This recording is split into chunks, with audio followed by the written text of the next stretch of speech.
দিয়ে কান্দে, প্রভু গো আমি গুনাহগার, তুমি গফফার, আল্লাহ তুমি যদি মাফ না করো, আল্লাহ আমি জাহান্নামের আগুন সহ্য করতে পারবো না।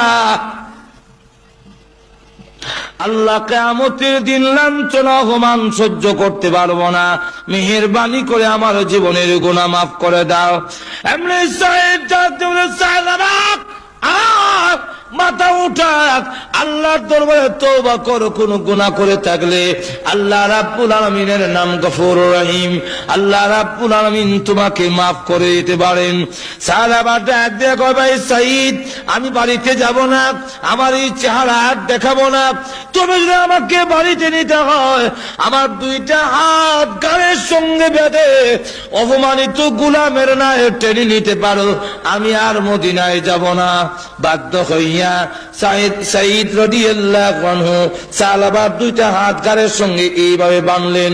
বেঁধে যখন মরা লাশের মতো, যখন নাকি মরা লাশের মতো টানে, টানে খামসা রাদিয়াল্লাহু আনহা দৌড়ে এসে রশি ধরে টানে আর কয়, বুড়া তো হয়েছো, বয়স তো কম হয় নাই, চরিত্র বুঝে এখনো বদলায় নাই। সুবহানাল্লাহ বললেন না? আব্বা চরিত্র এখনো বদলায় নাই, আরেকজনের স্ত্রীর হাতে তুমি কেমনে ধরলে? যে লোক নাকি আরেকজনের স্ত্রীর হাতে ধরে, এই লোককে এইভাবে অপমানিত গোলামের মতো টেনে নিতে হয়। বাড়ির কাছে যাওয়ার পরে ডাক দিল, সাঈদ আমাকে বাড়িতে নেওয়ার আগে চলো আবু বকর সিদ্দিকের দরবারে যাব, আবু বকরকে জিজ্ঞাসা করব আমার মতো গুনাহগার যদি তওবা করে আল্লাহ রাব্বুল আলামিন মাফ দিবনি, আল্লাহ আমাকে মাফ দিবেন কিনা। আবু বকর সিদ্দিক রাদিয়াল্লাহু আনহুর কাছে গিয়ে দাঁড়িয়ে বলতে লাগলেন, আবু বকর অন্যায় করেছি নফসের ধোঁকায়, শয়তানের ধোঁকায়, আমি যদি তওবা করি আল্লাহ রাব্বুল আলামিন আমাকে মাফ দিবেন কিনা। আবু বকর সিদ্দিক বলেন, মাফ দেওয়া না দেওয়া এটা আমার ব্যাপার নয়, আল্লাহ রাব্বুল আলামিনের ব্যাপার, আল্লাহ মাফ দিবেন কিনা আমি জানি না, তুমি আমার বাড়ি থেকে বের হয়ে যাও। রাস্তায় গিয়ে ডাক দিয়ে বলে, আরে সাঈদ আবু বকর আমাকে বিদায় করতে পারে, আমি কিন্তু নৈরাশ হই না, আমাকে নিয়ে চলো ওমরের দরবারে, ওমরকে জিজ্ঞাসা করব আমার মতো নাফরমান যদি তওবা করে আল্লাহ রাব্বুল আলামিন মাফ দিবেন কিনা। হযরত ওমর রাদিয়াল্লাহু আনহু আরো গরম, ওনার কাছে গিয়ে যখন বললেন, আবু বকর সিদ্দিক ওমর রাদিয়াল্লাহু আনহু বলেন, মাফ দিবেন কি দিবেন না আমি জানি না, তুমি আমার দরবার থেকে বের হয়ে যাও। তখন ওনার রাস্তায় বের হয়ে গিয়ে বলে, সাঈদ আমাকে ওমর বিদায় করে দিতে পারে, আমি আল্লাহর রহমত থেকে নরাশ হব না, আমাকে নিয়ে চলো আলীর দরবারে, আলীকে জিজ্ঞাসা করবো আমার মতো গুনাহগারকে মাফ দিবে কিনা। আলী রাদিয়াল্লাহু আনহু শোনার পরে তিনিও বললেন, মাফ দেওয়া না দেওয়া আল্লাহর ব্যাপার, আমি জানি না, আপনি আমার বাড়ি থেকে বের হয়ে যান।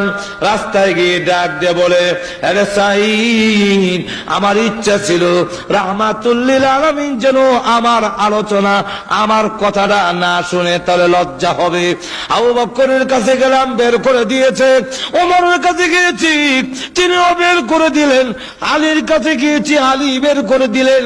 এবার বাধ্য হয়ে চলো রাহমাতুল লিল আলামিন দয়াল নবীর কাছে। আমার মনে হয় রাহমাতুল লিল আলামিন তার গুনাহগার উম্মতকে বিদায় করবে না। চলো রসুলের দরবারে যাই। রসুলের সামনে দাঁড়ায় বলেন, ইয়া রাসূলুল্লাহ, ইয়া হাবিবাল্লাহ, ওগো আল্লাহর হাবিব, আমার মতো গুনাহগার আল্লাহ রাব্বুল আলামিন মাফ দিবেন কিনা, মাফের কোনো ব্যবস্থা আছে কিনা। রাসূলুল্লাহ বলেন,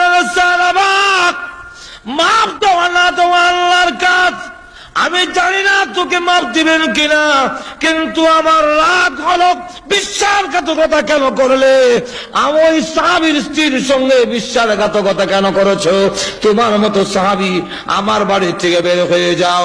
রাস্তায় গিয়ে ডাক দিয়ে বলে, হে সাঈদ আমি এতক্ষণ পর্যন্ত ভাবছিলাম আমার মনে হয় মাফের ব্যবস্থা হবে, আল্লাহর রাসূল যখন আমাকে বের করে দিলেন তাহলে মনে হয় আকাশের নিচে জমিন জমিনের উপরে আমার চাইতে বড় নাফরমান আর কেউ নাই। আমাকে বের করে দিয়েছেন রাহমাতুল লিল আলামিন, তাই রশ্মিটা ছেড়ে দে, আমি আর মদিনার লোককে আমার চেহারা দেখাবো না।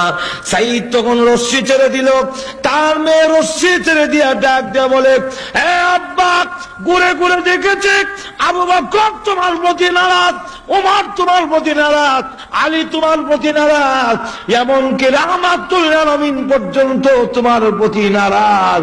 আমি আল্লাহর কসম খেলে বলি, যতক্ষণ পর্যন্ত আল্লাহর নবী এবং সাহাবায়ে কেরাম